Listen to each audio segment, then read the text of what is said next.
नमस्कार दोस्तों, स्वागत है आपका स्मार्ट स्टडी राजस्थान के यूट्यूब चैनल पर। आज है 14 दिसंबर और 14 दिसंबर की जितनी भी महत्वपूर्ण राजस्थान करंट अफेयर्स बन रही हैं वो मैं इस क्लास में आपके सामने लेकर आया हूं। आज की क्लास बहुत ही महत्वपूर्ण है दोस्तों। आज की क्लास में जितने भी जो भी सवाल है वो बहुत ही महत्वपूर्ण है, आपके एग्जाम में आने लायक क्वेश्चन है। तो इस क्लास को आप पूरा देखना। क्लास की पीडीएफ आपको स्मार्ट स्टडी राजस्थान के टेलीग्राम चैनल पर मिल जाएगी, जिसकी लिंक मैंने वीडियो के डिस्क्रिप्शन बॉक्स में डाल रखी है। वहां जाकर आप टेलीग्राम चैनल को ज्वाइन कर लेना। तो शुरुआत करते हैं आज की क्लास की पहले महत्वपूर्ण सवाल से। बार काउंसिल ऑफ राजस्थान देश का पहला डिजिटलीकरण ऑफिस बना, इसकी शुरुआत कहाँ की गई? बार काउंसिल ऑफ राजस्थान होता क्या है? 1961 ईस्वी में बार काउंसिल ऑफ इंडिया का गठन किया गया। इसमें क्या होता है, एक ऐसा निकाय होता है, ऐसा बोर्ड होता है जिसके अंदर क्या होते हैं, अपने जजों का निकाय होता है। जिस जज अपनी बैठक करते हैं, ऐसा एक निकाय होता है।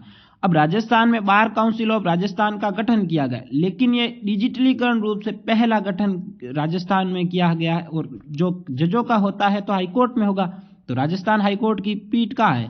राजस्थान हाईकोर्ट की प्रधान पीठ का है, जोधपुर के अंदर है, तो जोधपुर के अंदर ही होगा। इसकी तो अपने याद रह जाएगा ऐसे तो, लेकिन ये डिजिटलीकरण पहला है, ये याद रखना अपने देश का, ये इंपॉर्टेंट है। तो ऑप्शन ए है अपने जयपुर, ऑप्शन बी है जोधपुर, ऑप्शन सी है उदयपुर, ऑप्शन डी है अजमेर। मैंने बता दिया कौन सा कहाँ होगा, जोधपुर के अंदर। तो इसका राइट आंसर क्या है? जोधपुर। इसकी व्याख्या देखते हैं हम, व्याख्या इंपॉर्टेंट है। व्याख्या देखते हैं, व्याख्या क्या है? राजस्थान हाईकोर्ट जोधपुर का कहाँ पर है? अपने झालामंड के अंदर है। झालामंड जोधपुर के अंदर किस स्थान पर है? तो झालामंड के अंदर। पहले तो जोधपुर के पावटा के पास था, लेकिन इसके बाद में इसने नया भवन का अभी शिलान्यास किया था 6 दिसंबर 2019 को। किसने किया था? अपने जो पूर्व राष्ट्रपति थे जिनका नाम था अपने रामनाथ कोविंद ने इसकी अपने शिलान्यास किया था। अब नया परिसर कहाँ पर है? झालामंड जोधपुर के अंदर। इसमें क्या किया गया? बार काउंसिल ऑफ राजस्थान के नवीन भवन का क्या किया गया? शिलान्यास किया गया, याद रखना ये। अब इसमें क्या किया? बार काउंसिल ऑफ राजस्थान के डिजिटलीकरण फेज फर्स्ट की शुरुआत की गई, ये इंपॉर्टेंट है। अब कब की गई? 11 दिसंबर 2022 को की गई, और इसका शिलान्यास भी 11 दिसंबर 2022 को किया गया। शिलान्यास किसके द्वारा किया गया, ये याद रखना। इसके साथ ही क्या किया गया? इसके साथ राजस्थान की वेबसाइट का भी, बार काउंसिल ऑफ राजस्थान की वेबसाइट का भी शुभारंभ किया गया। अब वेबसाइट का शुभारंभ कर दिया और अपने डिजिटलीकरण फेज फर्स्ट का शुभारंभ कर दिया। इस कारण ये क्या हो गया? बार काउंसिल ऑफ राजस्थान का अपने देश का प्रथम डिजिटलीकरण ऑफिस बन गया।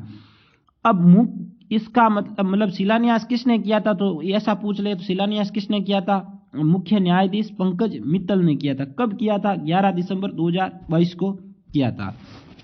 बार काउंसिल, ये भी लाइन याद रखना इंपॉर्टेंट है। बार काउंसिल ऑफ इंडिया ने गोवा में इंटरनेशनल विधि विश्वविद्यालय की शुरुआत की थी, याद रखना ये भी।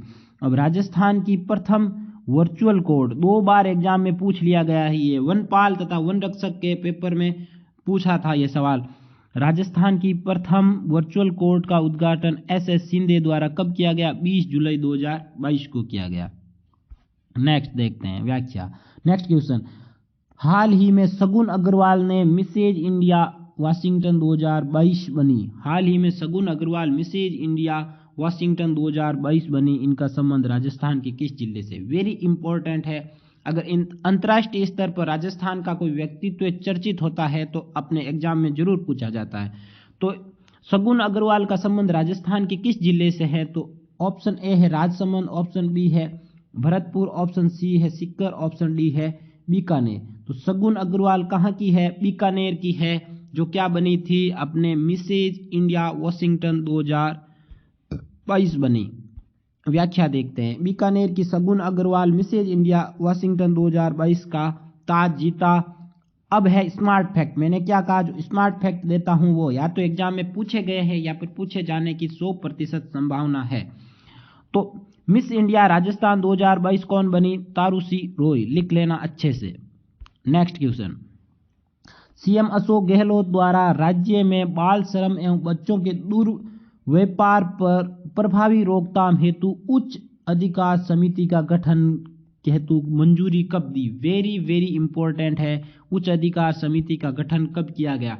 या तो इस क्वेश्चन का समिति का गठन कब किया गया, या फिर इसका पूछ लेंगे अपने समिति अपने किस से संबंधित है, तो बच्चों के बाल श्रम एवं बच्चों के दुर्व्यवहार से संबंधित है, इसका रोकथाम हेतु इस समिति का गठन किया गया। ऑप्शन ए है 10 दिसंबर, ऑप्शन बी है 11 दिसंबर, ऑप्शन बी सी है 12 दिसंबर और ऑप्शन डी है 13 दिसंबर। तो 13 दिसंबर को अपने उच्च अधिकार प्राप्त समिति का गठन किया गया। किस हेतु? बाल श्रम एवं बच्चों के दुर्व्यवहार पर प्रभावी रोकथाम हेतु किया गया। इसकी व्याख्या वेरी इंपॉर्टेंट है, पूरी देखना आप। उच्च अधिकार प्राप्त समिति, समिति है, क्या नाम है? उच्च अधिकार प्राप्त समिति। उद्देश्य क्या है? बाल श्रम एवं बच्चों के दुर्व्यवहार पर प्रभावी रोकथाम तथा ऐसे मामलों का गहनता से अध्ययन कर उसका समाधान सुलझाने हेतु इस समिति का क्या किया गया? गठन किया गया। गठन की मंजूरी कब दी गई? तो वेरी इंपॉर्टेंट, मंजूरी दी गई अपने 13 दिसंबर 2022 को। किसके द्वारा दी गई? सीएम अशोक गहलोत के द्वारा। इस समिति के अध्यक्ष कौन होंगे? अलग से स्टार लगाकर लिख लेना, कौन होंगे? बाल अधिकारिता मंत्री होंगे इस समिति के अध्यक्ष। और सह अध्यक्ष कौन होंगे? तो सह अध्यक्ष होंगे अपने श्रम एवं नियोजन मंत्री तथा जनजातीय क्षेत्रीय विकास मंत्री, इसके होंगे सह अध्यक्ष।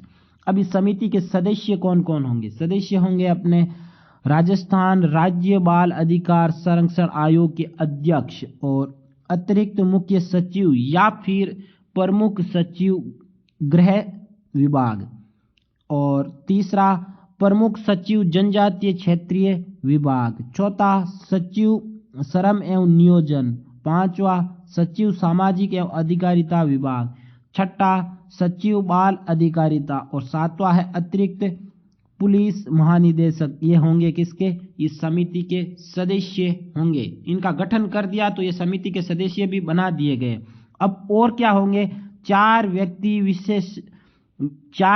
विषय विशेषज्ञ सदस्य के रूप में क्या होंगे? मनोनीत होंगे ये। नेक्स्ट क्वेश्चन क्या है?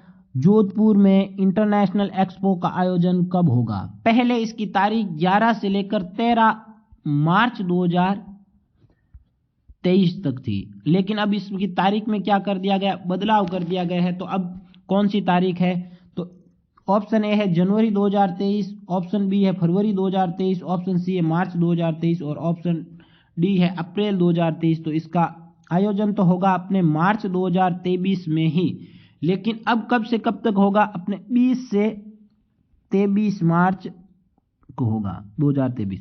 अब इस तारीख को याद कैसे रखेंगे? अगर ये तारीख फिक्स रहती है तो इसको याद कैसे रखेंगे? अपने 2023 है तो 20 से 23, इसको सीधा कर ले, 2023 20 से 23, और मार्च है तो तीसरा महीना है, 23 का पीछे वाला 3, ऐसे याद रखने। कैसे भी हमें याद रखना है बस। इसकी व्याख्या देखते हैं। जोधपुर इंटरनेशनल एक्सपो का आयोजन 20 से 23 मतलब 2023 और मार्च 2023 तक आयोजित किया जाएगा। 20 से 23 मैंने क्या कहा? 20 से 23 2023 ऐसे। तो 2023 20 से 23, इस 20 वाला डैश निकाल देंगे तो 20 से 23 ऐसे याद रह जाएगा। अपने क्या करना? याद रखना। और लास्ट वाला कौन सा? 3 है तो कौन सा महीना? तीसरा महीना मार्च, ऐसे याद रख लेना। और इस एक्सपो में हस्तशिल्प से लेकर ज्वेलरी, अपने सेरेमिक सहित अन्य उत्पादकों का व्यापक स्तर पर प्रदर्शित किया जाएगा। ये अपने बजट में भी घोषणा कर रखी थी। वेरी इंपॉर्टेंट है, पूछा जा सकता है। हमें तारीख इसलिए याद रखना है क्योंकि हमारे एग्जाम सीईटी के, रीट के, सेकंड ग्रेड के सारे एग्जाम इस अपने एक्सपो से पहले है, तो तारीख पूछी जा सकती है, तो याद रखना जरूरी है। अब क्या है? राजस्थान निर्यात है, यहाँ पर निर्यात, राजस्थान निर्यात संवर्धन परिषद के चेयरमैन कौन है? राजीव अरोड़ा। नेक्स्ट क्वेश्चन क्या है? स्वच्छता एवं पर्यावरण प्रबंधन के लिए राजस्थान के विश्वविद्यालयों ने किसके साथ MOU किया? MOU क्या होता है? समझौता होता है। समझौता एक हस्ताक्षर होता है समझौता पत्र पर। तो किसके साथ समझौता किया या फिर MOU किया? Number first option red cross, option B है UNICEF, option C UNESCO, option C है यूनिसेफ और ऑप्शन डी है IUCN। तो किसके साथ किया था? रेड क्रॉस के साथ किया था। वेरी इंपॉर्टेंट क्वेश्चन है, आप अलग से इसको लिख लेना। इसकी व्याख्या देखते हैं हम। स्वच्छता एवं पर्यावरण प्रबंधन के लिए राजस्थान विश्वविद्यालयों ने रेड क्रॉस के साथ MOU किया, मतलब समझौता किया। इसमें क्या होता है?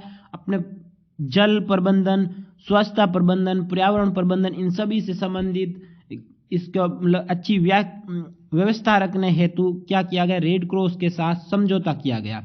तो कितने विश्वविद्यालय ने किया? 23 विश्वविद्यालयों ने। कौन सी? सरकारी, राज्य की 23 सरकारी विश्वविद्यालयों ने रेड क्रॉस सोसाइटी के साथ बीच में क्या हुआ? MOU हुआ। और राज्यपाल श्री कलराज मिश्र ने रेड क्रॉस सोसाइटी राजस्थान शाखा के पदेन अध्यक्ष के तौर पर ये हस्ताक्षर किए। Next question, very important question है ये भी। राजस्थान में, जब देश में राजस्थान का कोई स्थान पहला आता है तो परीक्षा में पूछा जा सकता है। तो खराब मौसम में भी नॉन शेड्यूल्ड फ्लाइट की सफल लैंडिंग करने वाला देश का पहला एयरपोर्ट कौन सा बना? देश का पहला बना है, तो हमारे लिए बहुत गर्व की बात है और एग्जाम में पूछा जा सकता है। राजस्थान का है, इसीलिए। नॉन शेड्यूल्ड मतलब जिसकी पहले से समय क्या होता है? समय तय नहीं होता है, वो होता है अपने समय तय नहीं होता है, वो होता है नॉन शेड्यूल। तो नॉन शेड्यूल फ्लाइट की सफल लैंडिंग करने वाला देश का पहला एयरपोर्ट कौन सा बना? तो option A Sanganer airport, option B है जोधपुर एयरपोर्ट, ऑप्शन सी है गंगानगर एयरपोर्ट और ऑप्शन डी है किशनगढ़ एयरपोर्ट। तो किशनगढ़ एयरपोर्ट अपने नॉन शेड्यूल फ्लाइट की सफल लैंडिंग करने वाला देश का पहला एयरपोर्ट बना। इसकी व्याख्या देखते हैं। इसमें गगन तकनीक अपनाई गई, ये पूरा देखना अपने। व्याख्या क्या है? किशनगढ़ एयरपोर्ट खराब मौसम में भी किशनगढ़ एयरपोर्ट पर खराब मौसम में भी उतर सकेगी नॉन शेड्यूल फ्लाइट, ऐसा देश का पहला एयरपोर्ट बना। एयरपोर्ट अथॉरिटी ऑफ इंडिया ने किशनगढ़ एयरपोर्ट पर 13 दिसंबर 2022 को नॉन शेड्यूल फ्लाइट के लिए तकनीक गगन की फुल फॉर्म क्या है? GPS added geo augmented navigation से खुद का एयरक्राफ्ट उतारने में सफल परीक्षण किया। गगन तकनीक से खराब मौसम में तथा कम विजिबिलिटी, मतलब जब कोहरा धुंध ज़्यादा होती है, तब जब कम दिखाई देता है, उस समय भी होने पर भी non schedule flight Kishangarh airport पर आसानी से लैंड की जा सकेगी। अब शेड्यूल फ्लाइट होती है, उसमें तो पहले बता दिया जाता है वहाँ, मतलब यहाँ कोहरा ज़्यादा है, यहाँ पर मौसम खराब है, यहाँ आंधी है, यहाँ तूफान है, तो वो उस समय लैंडिंग नहीं की जाती। लेकिन जब नॉन शेड्यूल होती है, उनके लिए ऐसी तकनीक अपनाई गई और ये देश में पहली बार अपनाई गई। किस एयरपोर्ट पर? किशनगढ़ एयरपोर्ट पर। अब स्मार्ट फैक्ट है, यह अपने सेकंड ग्रेड के पेपर में एक बार पूछ लिया गया था। किशनगढ़ एयरपोर्ट की शुरुआत कब की गई? तो यह की गई अपने 11 अक्टूबर 2017 को। अब ये चर्चा में है तो आगे भी पूछा जा सकता है, तो अपने याद रखना। तो आज के अपने क्वेश्चन इतना ही है। कल और क्लास आएगी आपके। चैनल को सब्सक्राइब करना, वीडियो को शेयर करना, लाइक करना। धन्यवाद दोस्तों, जय हिंद।